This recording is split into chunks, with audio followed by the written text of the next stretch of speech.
Vou te mostrar hoje a história da Bia, da Beatriz. Ela era uma frentista, resolveu empreender naquilo que ela amava de verdade. Pintar, fazer unhas, uma esmalteria. E não é que deu certo. Então, de trabalhar com combustível, ela foi para trabalhar com mãos de mulheres. E principalmente com essa ideia de também poder vender os produtos. E tá dando muito certo. Ela emprega pessoas, faz dinheiro, mudou de vida empreendendo no que ama. Vai! Quem vê o sucesso da Beatriz hoje em dia como uma grande empresária do ramo da beleza, não sabe o que ela passou para chegar até aqui. Ao longo do caminho, ela enfrentou muitas dificuldades e desafios, mas nunca desanimou. Eu trabalhei muito tempo, vários anos em posto de gasolina. Todas as áreas que você imaginar no posto de gasolina. Caixa, atendente de padaria, frentista, até chegar a ser gerente. Mas o posto de gasolina te prende muito. E eu tinha 3 filhos pequenos, mãe solteira dos 3 filhos pequenos. E eu queria passar mais tempo com eles. E é isso que eu ficava tentando idealizar na minha cabeça. Ter uma ideia bacana para eu poder passar mais tempo com eles em casa. Em 2019, a Beatriz resolveu largar a bomba de combustível pela lixa, pelo alicate e pelo esmalte e resolveu ir atrás de um sonho antigo, o de trabalhar na área da beleza. O começo foi muito antes de posto de gasolina. Antes, todo mundo sabe, toda mulher sabe que tinham várias pequenas cores só. Era branco, era vermelho, dos esmaltes. Aí eu, adolescente, só aprontando, o que eu comecei a fazer? Tentar inventar cores. E nessa de inventar cores, eu acabei fazendo unhas das minhas amigas ali e foi indo inventando cores. Eu sou a senhora cores, eu sou contra nude. Eu gosto de todas as cores, menos o nude. Tá? Então eu comecei a inventar cores, lá na adolescência. Aí, para ter um dinheirinho, adolescente, comecei a fazer a unha das minhas tias, minha mãe, pessoas ali de perto. Até que a minha primeira filha nasceu, tá? Eu ainda fazia manicure, mas manicure simples, tá? Só que daí eu precisava ter um salário, que daí eu fui para posto de combustível, que só a manicure simples, antes eu não conseguia manter minha casa. Então eu fui para posto de gasolina e passei vários anos da minha vida em posto de combustível. Foi aí que eu pensei, mas eu só sei fazer unha, eu não sei fazer cabelo, tá? Falei, então, acho que é aí o negócio. Comecei a pesquisar e eu vi que tinha fora do Brasil isso. Poucas aqui no Brasil ainda. Foi aí que eu tive a ideia, falei, vamos abrir a esmalteria aqui no Xaxim. Com a chegada da pandemia, a Beatriz teve que enfrentar novos desafios. E a gente abriu a esmalteria em 2019, dezembro de 2019. Dia 18 de março de 2020, nosso prefeito mandou fechar todos os comércios. Inclusive a esmalteria, né? Um salão de beleza. Então a gente fechou e foi tentando. A gente atendia simultaneamente, Fazenda Rio Grande e aqui em Curitiba, na nossa casa. Quando eu coloquei a esmalteria por assinatura, teve muita cliente que veio, a gente teve muita aceitação das mulheres e foi aí que a gente alavancou e conseguiu pagar a grande maioria das contas nossas ali e estamos até hoje liderando aí com sucesso. Atualmente, a empresária administra uma esmalteria no Xaxim, em Curitiba, e outra em Fazenda Rio Grande. Possui clientes fiéis, se tornou referência no ramo da beleza e deseja chegar ainda mais longe. O meu sonho é ainda abrir várias unidades da Lady Loud espalhado aí, para ter muito mais mulher que possa viver desse jeito. Eu tenho hoje que minha cunhada trabalha comigo, minha amiga trabalha comigo, minhas filhas trabalham comigo. Então a gente tem uma liberdade tão grande que eu acho que muita gente podia ter. Então eu tenho certeza que eu vou conseguir incluir muito mais gente aí nessa liberdade que a gente tem também.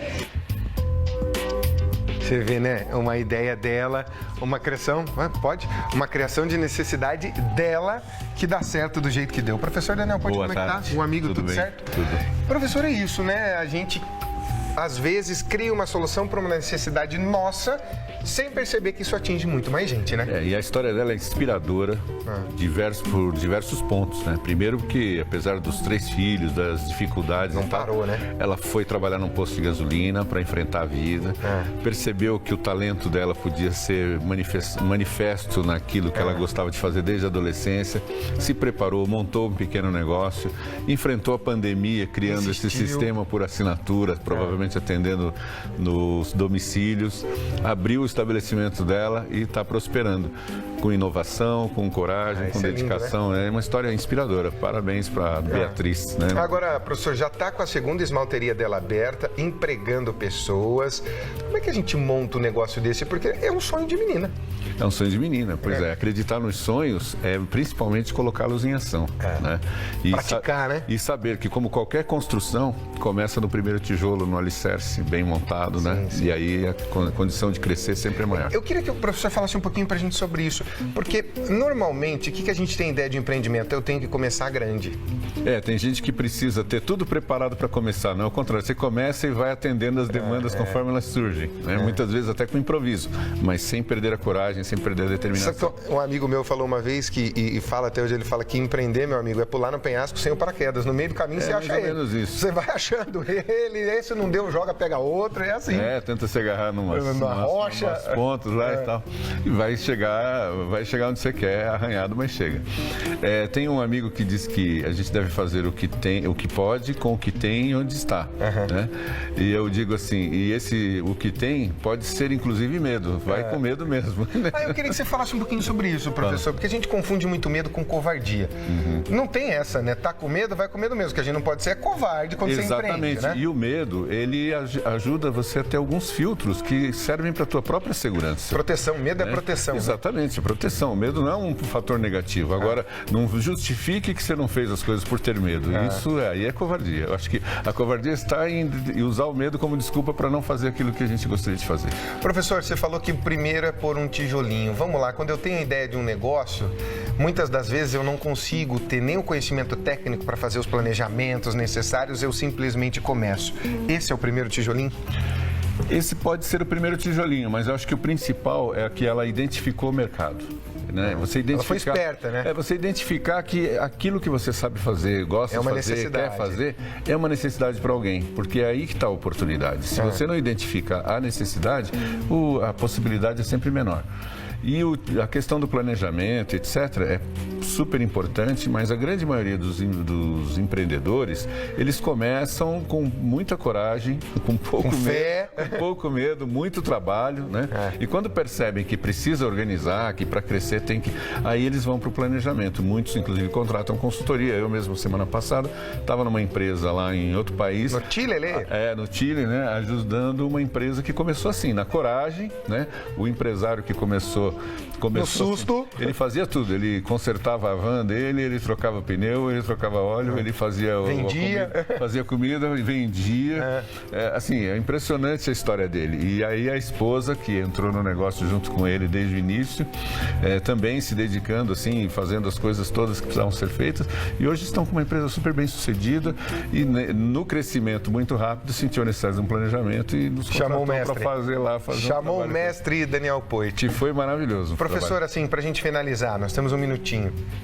Ela montou um modelo de franquia e acho que agora ela se deu conta disso, né? Isso foi planejamento. Ela provavelmente contratou alguém, a consultoria, às vezes o próprio Sebrae ou algum conhecido que tivesse competência, né? Algum colega que tivesse competência para ajudá-la e formatou um negócio que com franquias vai dizer, né?